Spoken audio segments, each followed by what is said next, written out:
Il nous faut voir comment agit la vie dans le dernier Adam, dans la position opposée à celle du premier Adam. Il nous faut voir le chemin qu'il a pris. Souvenons-nous toujours de l'objectif de Satan dans la tentation.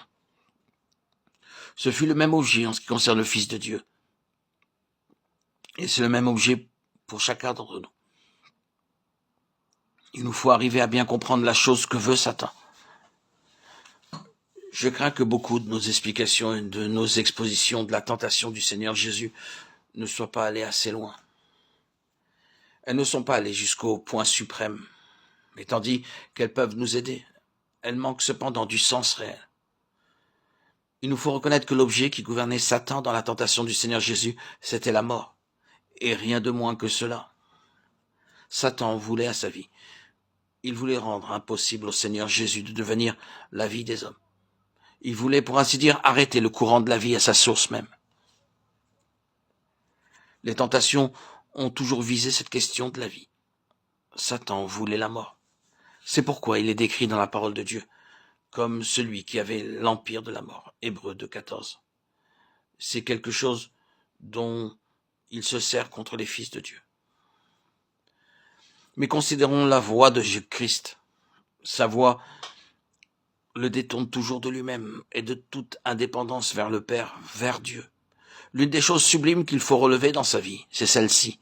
Comment, et toujours sans hésitation ni aucune réserve, il se détourne de lui-même vers le Père, de toute ligne d'indépendance qui lui est proposée vers la dépendance du Père. Rien ne trouve sa source en lui-même. Telle est l'attitude de sa vie. C'est une chose déterminée pour lui. Aucune consultation de soi-même, aucune considération pour soi-même, aucun argument personnel, aucun désir personnel, aucune volonté personnelle. Non. Pour lui, c'est toujours non, pas ma volonté, mais la tienne. Je suis venu pour faire ta volonté. Je prends plaisir à faire ta volonté, ô mon Dieu. Entièrement libre de soi-même et de toute indépendance à l'égard de Dieu. Nous voyons cela juste au cœur des tentations, au commencement de son ministère.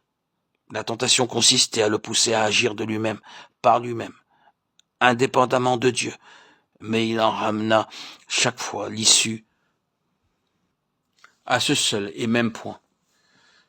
Dieu a fait connaître sa pensée à cet égard. Dieu s'est exprimé à cet égard. Il est écrit, c'est Dieu qui est la cour d'appel suprême dans toutes les questions. Ce n'est pas ma convenance, ni mon confort, ni ma situation, ni mon bien, ni mon succès personnel, ni mon but. Non, pas même ma vie, rien que le Père.